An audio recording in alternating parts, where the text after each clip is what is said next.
Hi everyone again, it's another edition of Juicy Grammar with Stephen.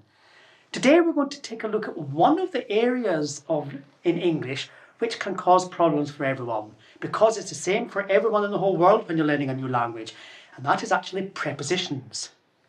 Now, prepositions are examples such as words like in and under and at and to. Now, the problem with these is they maybe don't always fit together the same way as you do in your own language. So sometimes the choice is not obvious. And the best thing to do is to learn things in what we call chunks or in groups of words together. For example, in the house, on the lake, beside the supermarket. So learning them in chunks is a good way of actually remembering which preposition to use. So today I'm going to show you three prepositions which are to do with prepositions of time. And those are at, on, and in. Let's take a first look at the preposition at. Now, when we are using the preposition at with time, it's used for specific times.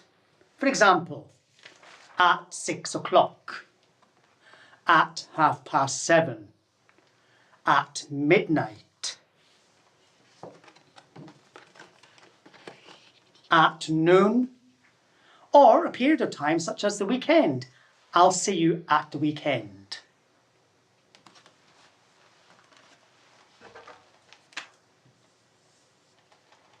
Let's take a look at another preposition to do with time, and that's the preposition on.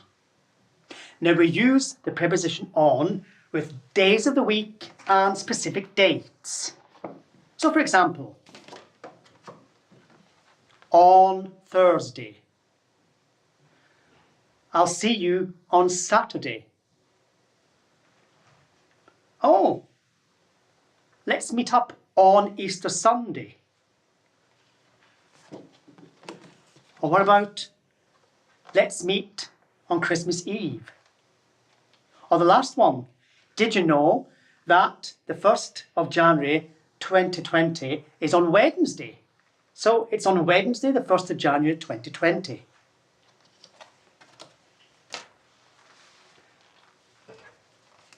If we take a look at the third one, in. In is used with years and months of the year and seasons. For example, in 2019, the year 2019. In February, the month February. In spring, the season spring. Also, in the morning and in the afternoon. And finally, in 2 years, which means in 2 years from now. That's to say in the year 2021.